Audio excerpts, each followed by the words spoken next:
A motion by Helmut.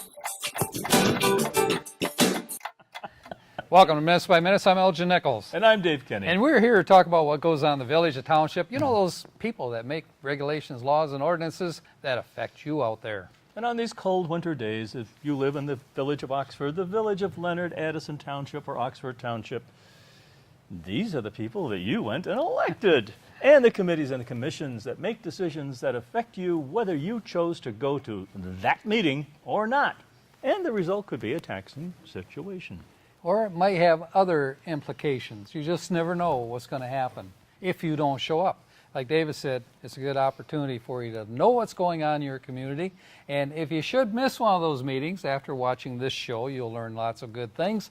But if you should miss a meeting, you can catch us on OCCTV.org. Click on programs, click on your township or your village, and bang, it's right there. And click away. You're all set. Great. Okay, well, Let's get clicking. Let's get clicking. A couple of meetings we want to talk about. One is Oxford Village Planning Commission meeting. The other one is the NOTA meeting, the North Oakland Transportation Authority. Yeah. Now, we haven't talked about that one in some time, so I thought it was about high time we did. We did go forward. Did? Did. We did. That's kind of short for did. It. Okay. So let's talk about the Oxford Village Planning Commission meeting. Gary Douglas is the chairperson for that, and he does an excellent job, I think, as a chairperson. He's been handling this, I think, probably for about last 5-6 months now. Okay. Fairly new to it, but controls the meeting quite well. Jack Curtis serves on that board, and he, of course, is also on the Township Trustee Board. And Rose Bema, Russell Gill, Maureen Helmuth, and let me see, who else do we have there? Sue? Sue Basardi on that? Basardi, it's not on that board. Okay. Nope. Gary Deeg is on the board, but Gary's going to be leaving, so there's going to be a vacancy out there. So any of you folks that are interested in being on that board, Line up. Yep, take a number, and go to the village administration building, and let them know that you're interested. Let me see what else we have. By the way, there's 7 members on that board. Just say I'd like to volunteer, and they'll all stop talking and look at you. Well, they just might do that. Yes, it's possible. But I want to say, too, that Drew Benson was doing the recording. He's the interim. Intern. Interim. That's a short for intern. That's a temporary intern? We do spread rumors here, too. We do spread rumors here, too, because there's kind of an evolving door. However, they did hire a new village manager. Da-da-da-da-da. Da-da-da. I don't have his name. When does he take the job? His name is Joe, though. When does he take the job? I think he's in training right now. I thought he was trained. Oh, no. We have 2 village interim managers right now, operational. Well, when will the temporary manager be out of a job, I guess? I believe his contract expires sometime the end of December. In that Okay. All right. period, time frame. No later than January 1st. Now, that would be a rumor. Which is fraught with holidays. Right, it is. But I did see both the new Joe and Mr. Teach, who is the acting village manager, in the office, and they were working diligently. I could see steam rolling off their foreheads. But anyway, so you should have an active village manager soon. Good. It's been a while. Yep. I'm pretty sure that the newspaper, Oxford Leda. yep, I was waiting for you to jump in there. The leader would have that information as far as the new village manager who was hired. Background and all that. Background good and stuff. all the good stuff, yep. So, first thing they did, of course, is the preliminaries, and that would be the pledge. The agenda was approved for December 5th, and then the minutes for November 21st was also approved. Public hearing was the first thing on the slate. Special land use for beehive homes. Now, these aren't for bees, it's beehive homes, and you're probably saying to yourself, what is beehive homes? A brand. It is a brand, and it's for senior housing. And where will it be? It's from, actually, they're centralized or located in Montana. But that's not where they're going to build these things. That's not where they're going to build it. Where are they going to build these I things? didn't think you'd ever ask. I did. 6.1 acres is available. That's how big it is. That's how big the space is, but there's going to be 5 phases or 5 buildings being built, and each building will encompass 20 residents All right. to the building, each building. But where is it? Where is it? I thought you'd get back to that. Well, it's interesting enough, it's zoned in an area called Flex Building District. And you're going to want to know what that is too, but it's, it's Tell located. me where it is. Do I really have to? I mean, I've been postponing this as long as I can. I guess I got to tell him. You hold up well under interrogation, don't you? Anyway, it's located on the west side of Oxford Road. You know, we're called Glaspie also. You know where the Pollyant Trail is that runs through there? Mm-hmm. Okay. You know there's a manufacturing business on the west side. Yes. That manufacturing business is going to lose their storage building because it's part of the deal, Okay. and which was purchased. In other words, you're looking at north of Powell Street. Have they tested the ground for contamination? Funny you should mention. Yes, they did. And everything seems to be go at this point. Oh. As a matter of fact, they move along on that pretty good, and that was a question that I believe Jack Curtis brought up. You know, did you do the perk test and everything? Smart people usually do ask those questions. Well, sometimes they do, and sometimes they don't. Anyway, this guy's pretty smart. I have to give him that. He handles the accounting here, and anybody that could juggle, I mean, do the books here. You know, I got the utmost respect for. Okay, so there's 5 buildings going in. They're going to call it 5 phases of structure. Excuse me. And the Flex District, which is what has been rezoned. Why is it called a flex district? Because it's flexible. It can be flexible. Thank you, Doctor. I mean, that's a tough word, flexible. No, it's either manufacturing or residential, Yeah. or commercial, Right, residential, right. or And what? actually, the individual has, the person that's purchasing the property has the ability to designate what it's going to be, and they designated it as R1 district, or residential. R1? R3? Oh, RM. They can do that without Multi. the approval of the Planning Commission? Yeah, they're talking before the Planning Commission, actually, on this thing. So it's already pre-approved because, you know, it's already been zoned. We'll talk more about that when we come back right after this. Don't go away. Are you a movie buff? A gamer? A fan of music? Or do you just enjoy all things media? Then you should watch Media Maniacs on Monday through Friday at 3:30 and at 11:30 on the weekends, right before the all-night movies. Remember, Media Maniacs. They review everything, and they're just crazy enough to do it.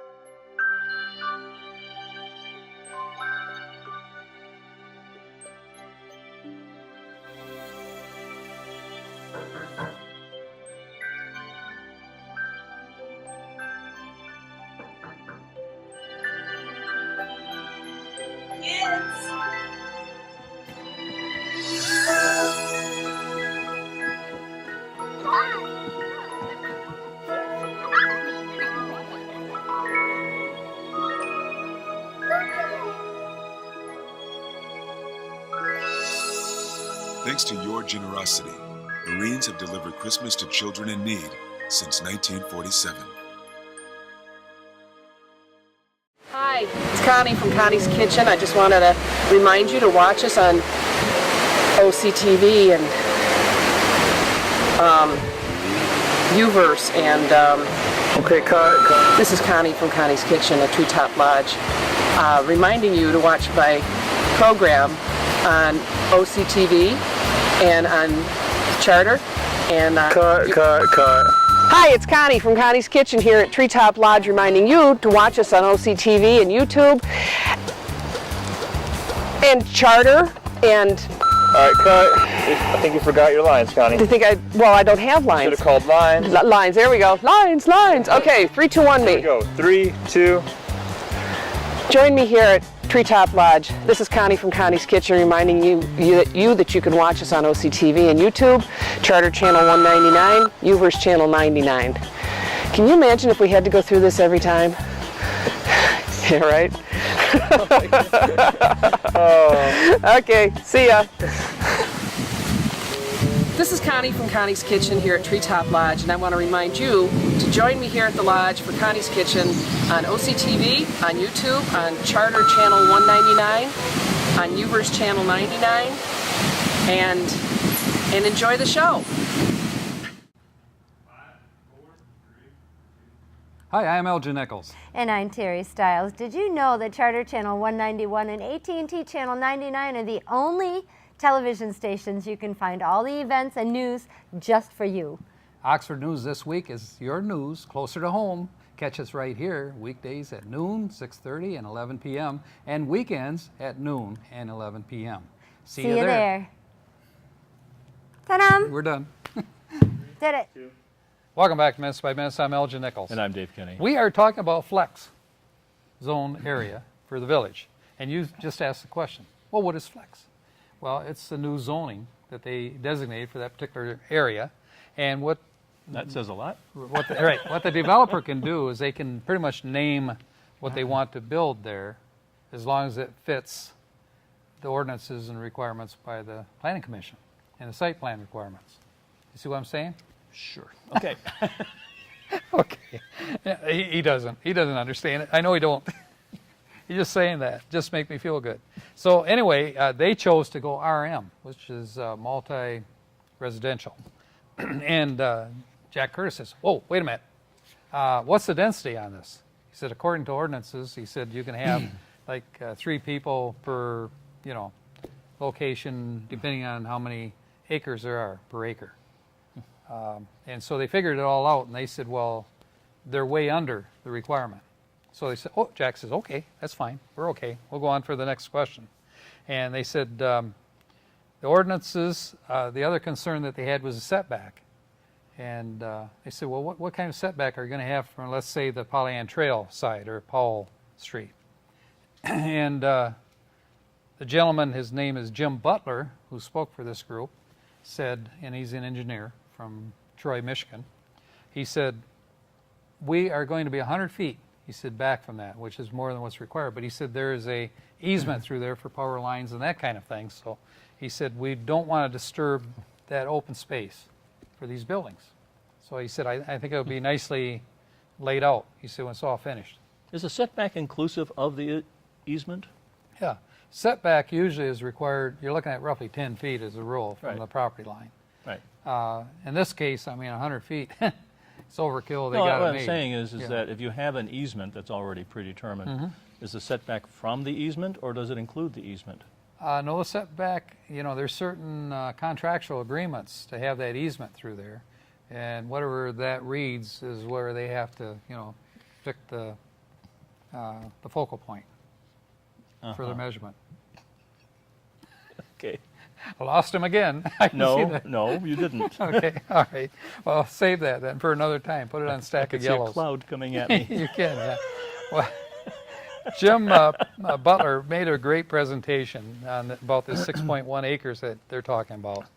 It's going to be single-story building, pointed out, and the audience during the public hearing, I had an opportunity to speak. Linda Parkhurst was an individual that stood up, and she said, well, where are the entrances going to be? He said, is it going to be on Powell Street, or is it going to be on Oxford That's a good question. Road? It was a very good question. And Jack Curtis said, well, I do know that there's a curb cut, 2 of them, in front of this manufacturing business. They know they're going to lose one of the cuts because that property has been sold, and they have a docking area, for trucks that come in on that particular side. But the owner of the manufacturing business said that they knew that they weren't going to be using that any longer. So he Also, said that there's a wouldn't be an safety issue. path coming down from the school, isn't there? There is a safety path coming down from the school, yep. Okay. But you have to have a curb cut in order to get in there. Right. And according to Jack Curtis, he checked on, and he said that there is 2 curb cuts. One of them they won't be able to use, of course. The other one, they can build a new driveway around the manufacturing business, not interrupt the business. So, But is there an entrance to Powell? no entrance to Powell. But this is only phase 1. And in phase 1, they figured in terms of parking, there's going to be roughly 60 spaces for phase 1. That's quite a bit of parking. Right. and they did talk about lighting and that kind of thing, just, cover that edge. But they're going to get back to the lighting and also the landscaping and that kind of thing. But the plan itself, the final approval of the plan was given the go-ahead. Okay. So they're going to do that. Remember, this is the same company that tried to get their development located off M24 a while back. Was Remember? that the Chinese dormitory? No. This one here is over near the hospital, the medical center. Oh, that area? Oh, in that area. Yep. Okay. So, and that one, of course, didn't fly because of there's so many. Actually, Things the area involved. that you're describing almost sounds like the area that was that they were going to build the Chinese dorms on. Well, actually, that was up the hill. This is down Down the the hill. hill. Down the hill. It's Okay. down the hill. Easier to build if it's downhill than uphill. No. Okay. Anyway, so they seem to be pretty pleased with this. Pete Schultz said that he was concerned about as they progress, they're putting in a road, of course, a private road, and it's going to run the length of that piece of property. There's another piece of property behind it, which will probably be sold at some point, hopefully to these folks, because that's what they're counting on for expansion. And Pete Schultz said if you do this, then you also need to plan an exit, for that private driveway to Powell, or if not to Powell, to a separate drive that's going to go back there that will be village owned. So he was concerned with turnarounds, that kind of thing, and fire hazard and emergency, which is justifiable. So the company agreed to do that. Mike Kinsley is actually the owner, and he's from Montana, and he flew out here, for this meeting. So a few questions were asked of him, and he answered them, no problem at all. And so it was approved. So the plan will go forward. Old business was the next thing. Oxford Bank and drive-up signs. As you know, they were non-conforming at the time, so Are these new signs? these are signs that were put up without permit. And they When? didn't know that they needed a permit when they put it up. When did they put these up? When they put the new addition on or remodeled, for the drive-throughs. I don't know, on the east side of the building. More than a couple of years ago. Was it more than a couple of years ago? Well, anyway, they never caught up to it until I see. recently. Okay. Didn't have a permit pulled, so they had quite a discussion on what was required, for the bank to do this. And actually, Chairman Douglas, he said that there needs to be two sign considerations. One is for promotional signs, which would be the name recognition, that kind of thing. And the other one is informational signs. How do you conduct business? For example, this lane is open or that lane is closed or that kind of thing. Right. Rather than having advertised with it and on it as well and say, thank you for coming to the bank. You can now get discounts, blah blah blah. So anyway, so he was concerned with that. Unfortunately, though, they really can't have an ordinance that will address those specific items because of the Supreme Court ruling, and that was pointed out by the McKenna and Associates.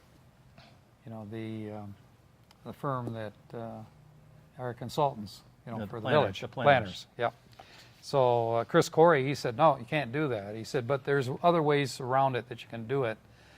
He said, you need to discuss that down the line. So they will do that down the line, maybe find a more feasible designation, for these signs. Chairman Douglas is really right on point here that it's something that needs to be done along those lines. Because there are signs in some of the businesses there that just go on and on and on. You can't really read them as you go by. So, and they're not in and out signs. They're, discount signs, all kinds of things. Now, he did mention, that he was concerned with the Ordinance enforcement? ordinance enforcement because that guy's leaving. So I don't know what's going to happen there. But He is? Yeah, he's going to be leaving soon.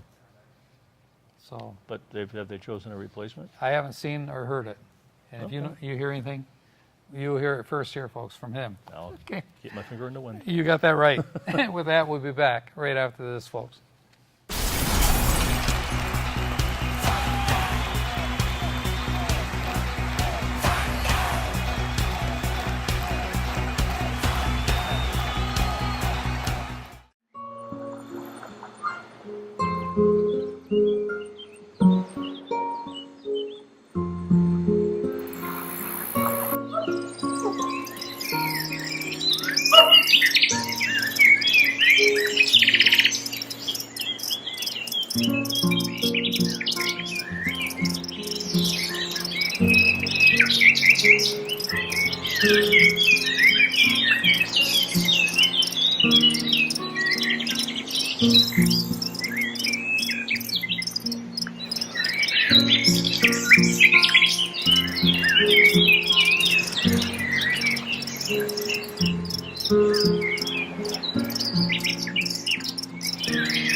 Our OCTV news team, bringing your news closer to home.